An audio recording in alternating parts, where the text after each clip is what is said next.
It seems like everywhere you turn these days, everyone's talking about gut health, right? It's true. Yeah. Probiotics, Yeah. fermented foods, Uh-huh. everyone's looking for that gut healthy edge. Like, it's the answer to everything. But it's interesting. We don't often talk about the link between gut issues and autism. Yeah, you're right. It doesn't get the attention it deserves, for sure. And that's exactly why we're doing this deep dive. You, the listeners, asked us to really dig into autism and IBS.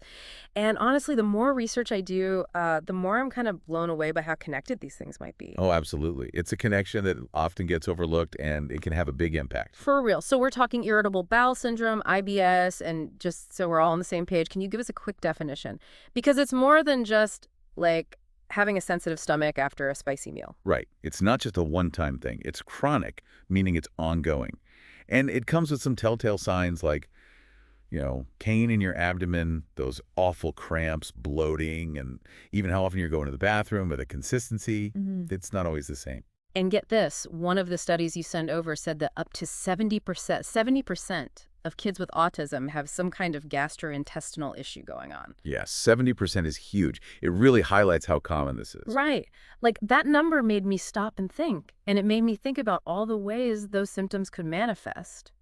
Because it's not always obvious, is it? Exactly. That's what makes IBS so tricky. You can have Yeah. constipation one day, diarrhea the next. It's that fluctuation that can make it really hard to figure out, especially, for individuals who might have a hard time communicating what they're feeling. That's such a good point. So anyone listening right now, if this is resonating with you, if you're like, wait, this is my kid, or even yourself, you're not alone. But it begs the question, WHY? Why is this connection so strong? What's going on in the body, expert? Honestly, it seems like it's rarely just one thing. It's more like a perfect storm. But one of the biggies researchers are looking at is dietary preferences. Ah, yes, the picky eater stereotype rears its head. Yeah, and it's more nuanced than that, right? It's Yeah. not always just being picky. For a lot of autistic people, food isn't just about taste. It's a whole sensory experience. Totally. Like my nephew, he's autistic, and he cannot stand the texture of mashed potatoes. It's a no-go. And that's a perfect example because it's not the taste, it's the way it feels. And that can make it really hard to get enough of certain nutrients like fiber, which is essential for good digestion. Right. So it's not just, oh, eat your vegetables. It's about finding ways to make those foods approachable, texture and all. Exactly. And then on top of the sensory aspect, there's the routine piece. Ah, yes, routine, the bedrock of many autistic individuals' lives, right? Absolutely. And any disruption to that routine, whether it's travel, a different teacher at school, heck, even a new brand of orange juice, can be a really big deal. It's true. We all get thrown off by changes in our routine, but it's like it's amplified for folks on the spectrum. Right. And that stress, that anxiety goes straight to the gut. We know stress and digestion are best friends, and not in a good way. Ugh, tell me about it. Stress belly is real, even for us neurotypicals. But you're saying for those with autism, it can be even more pronounced. That's what the research seems to suggest. And then, of course, there's the medication aspect. Oh, right, because we can't ignore that many autistic individuals are prescribed medication, and some of those medications could potentially mess with digestion, and sometimes those side effects, they might get brushed off, like, oh, it's just part of the IBS, or maybe not even connected at all. Yeah, and that's why it's so important to talk to your doctor, if you notice any changes after starting a new medication or changing the dose. Sometimes it's as easy as managing those side effects or maybe switching to something different altogether. The key is to rule things out and advocate for what feels right. 100%. And speaking of advocating for yourself, let's talk about what you can do. We've covered the why, now for the how.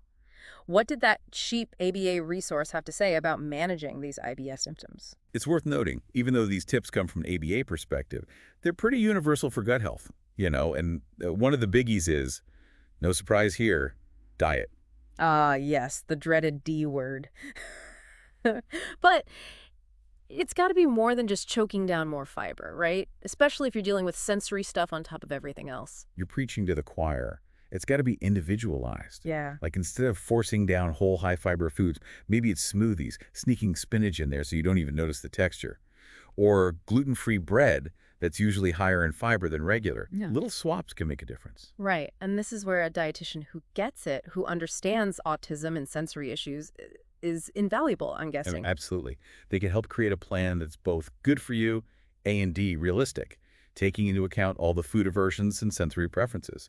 And they can pinpoint any nutrient gaps that might be making things worse. Which reminds me, we got to talk about hydration. Oh, yeah, good old H2O. Easy to forget about, but so essential. Even I'm guilty of not drinking enough sometimes. It happens to the best of us. But even being a little dehydrated can make IBS symptoms way worse. And this ties back to sensory stuff too. Some people, they need that ice-cold water, or maybe some fruit infused in there for flavor. Others, room temp or a straw, is their jam. It's personal. It's all about those tweaks. So we've talked about how routine disruptions can be a trigger, but can routines also be part of the solution for IBS? You bet. Just like disruptions mess things up, having predictable patterns, especially when it comes to meals and using the bathroom, can be super helpful. It doesn't have to be rigid. Just having some sort of framework can really bring down the anxiety and get things more regular. Yeah, it's about giving your body a sense of, okay, this is what's happening, even when everything else feels unpredictable. Exactly. Kind of like when you have a bedtime routine, even if you don't do it perfectly, it still helps. Totally. Consistency is key. Speaking of consistency, what about exercise? We know moving our bodies is good for digestion in general, but is there a specific approach that works best for people with autism and IBS? That's a great question, and it actually loops back to routine. See, any movement is good, but when you have a structured activity, it's easier to make it a routine. Makes sense. Like telling someone to just exercise more, that can be overwhelming, right? Totally. Where do I even start? Exactly. But saying, okay, we're going for a walk at this time every day, or we have yoga class on Tuesdays. It's like that predictability again. Exactly. Even just 15 minutes of stretching in the backyard. It's about having that plan. And it's not just the physical benefits, right? It's the mental and emotional piece, too. Less stress, better mood. All connected. That gut-brain connection is powerful. It's amazing to me how much we've uncovered just by focusing on this one connection, autism and IBS.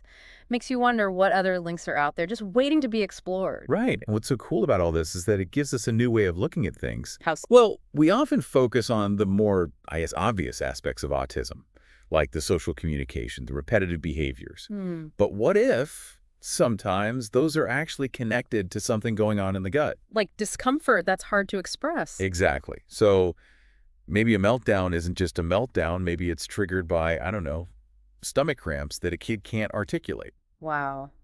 That's powerful. It's like we talk about meeting people where they are, but that includes understanding the physical stuff too, right? Absolutely. We don't have all the answers, obviously, and we need more research, but just by having these conversations. It's a step in the right direction. Exactly. Being open to those connections, that can make all the difference for folks with autism and their families. This deep dive has been honestly eye-opening for me. Me too. We've looked at the why, the how, and most importantly, what we can do about it. Because this connection between autism and IBS, it's real, it's often overlooked, but it can be managed. Yes, there are things you can do, whether you're an individual, a family member, a healthcare provider. It's about improving quality of life, reducing discomfort, and supporting overall well-being. And to everyone listening who might be nodding along right now, like, this is me, or this is my child, you are not alone. We've said it before, but knowledge is power. And understanding these connections, it's how we create a more informed, more empathetic world for everyone. I couldn't have said it better myself. So thank you for being on this journey with us. Keep those questions coming, keep seeking those answers, and keep those brains and guts happy.